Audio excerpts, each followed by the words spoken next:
All right, guys. Here is chapter 2 of my book called My Life. Chapter 2.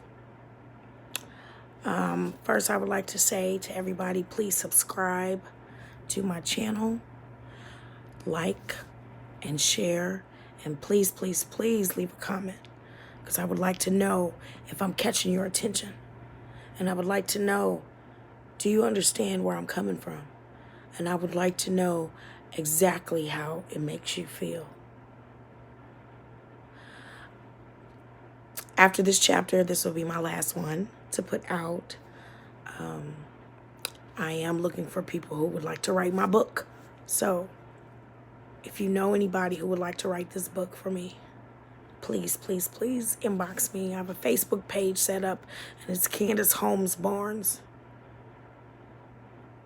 I have an email set up. It's Candace Barnes, PSMA@gmail.com. I also have another email set up. It's holmesbarnesk@gmail.com. I'm just trying to get the word out there. To be aware of your surroundings and the things that you might be going through or the things that your children might be going through and you have no idea.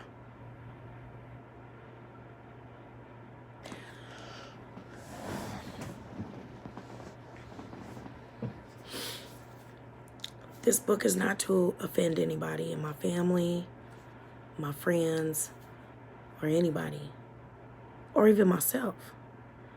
This book is to get my story out there so I can feel like I did something. By sharing my story, I believe that it'll help me help somebody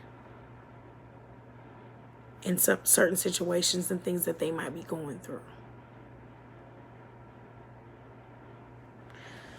With that being said, I'm not ashamed to get my story out there.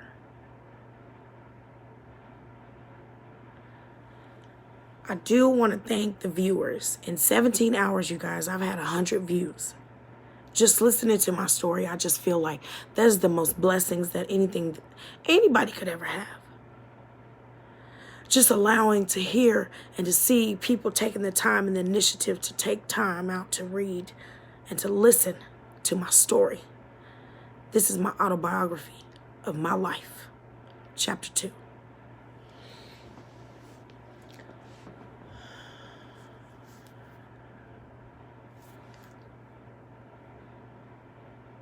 I had to learn how to forgive and forget when I was 12 years old. And I was in that courtroom. And it was so detrimental because the lawyers were like fierce when they approached talking to me. And I'm 12 and I'm scared.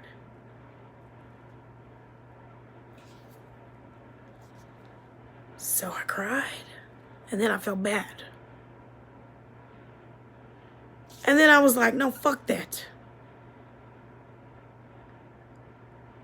Something has got to be done. But then as I got into therapy, and that's when I figured out, oh my God, all these things that I've had bottled inside of me are coming out. All these things that I've been holding inside of me, this is really pain. I'm thinking about my mom being abused, being on drugs, us taken away, me being molested, me living in this foster home, me seeing my sister for the first time and not understanding, where the fuck did you come from?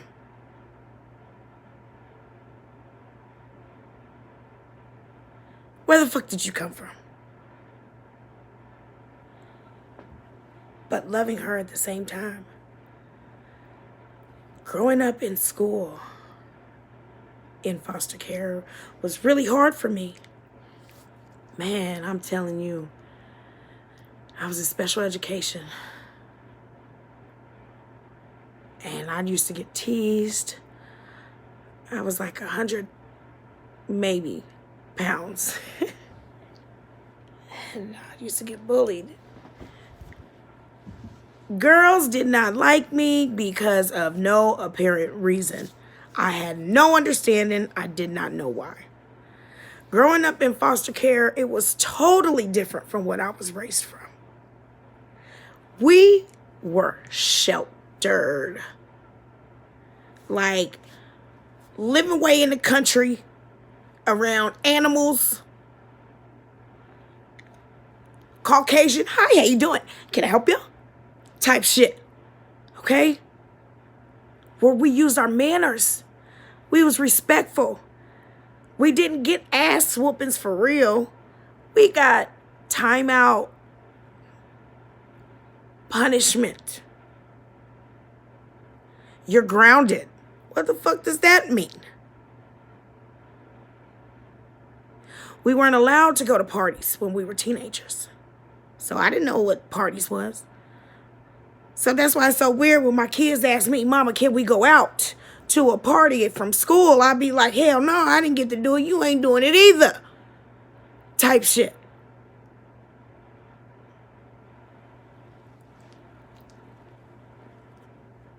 I'm talking about to the point where we had the long cord sneaking in the closet in the attic and stuff. Mama, rest in peace. I know you probably listening to the story, but I'm just going to tell you the truth. Yeah, me and Sandy, we used to be in the room and we used to sneak on the phone, calling people and boys, and we would go in the attic, put it on low, sneak it underneath the bed, the pillow, and lay on top of it and act like we sleep type shit.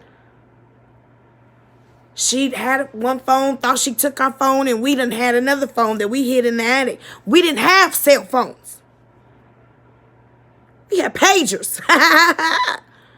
Well, me and my brothers and sisters never did because, baby girl, all we here to do is go to school, get good grades, and do what's right. I don't know what the fuck you mean, pager. You don't need one. You don't have friends. I'm talking about checking lockers. My mother would check lockers, check backpacks, read letters, check in at school, pop up on your ass. And I don't give a damn if she had one of these Rosachis, this is what I call them, Rosachis on, with a motherfucking nightgown on, with some house shoes on. Be disrespectful and play if you want to in front of these people while you supposed to be here trying to get an education, but you in here playing. I'm going to embarrass the shit out of you and make you understand I am raising you to be successful. You can play at the end of the day, but school is over. That's what kind of mother I had. My foster mother taught and showed us mad love, bro. Like, the hugs and the talks and the laughs and, oh my God, almost every day going to church. Now, you don't need that much of God, do you? I didn't know as a kid. I'm just knowing that if I go to church, they finna give me some McDonald's. And then if I go to church, I'm finna be here for 52 hours, 95 seconds. And 2 days later, I'm walking up out of the church.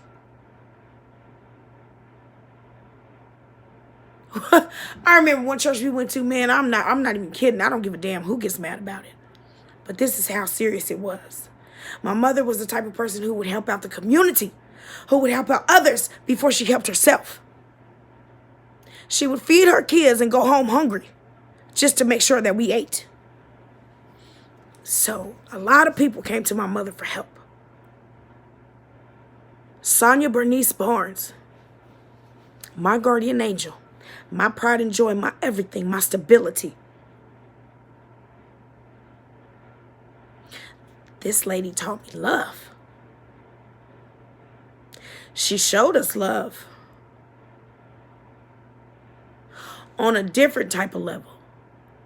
You see, when I was with my biological mother, we were showed love, absolutely. But it was a different kind of love when it came to my brothers and sisters. Because I didn't like them. I hated them. For what? It wasn't their fault. But I didn't know that because I was a kid.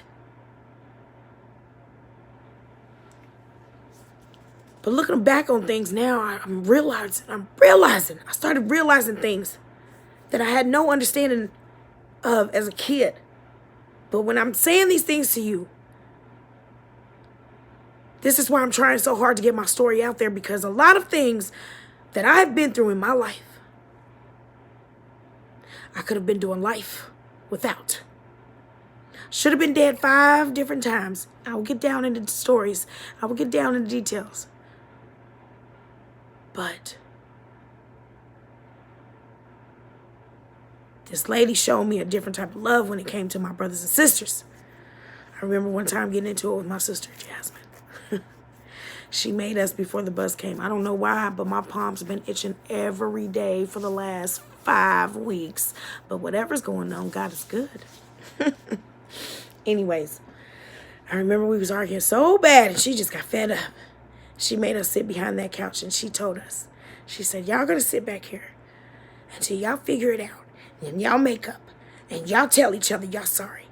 You guys need to know that you are all you have. Bless me. And you guys need to know that your family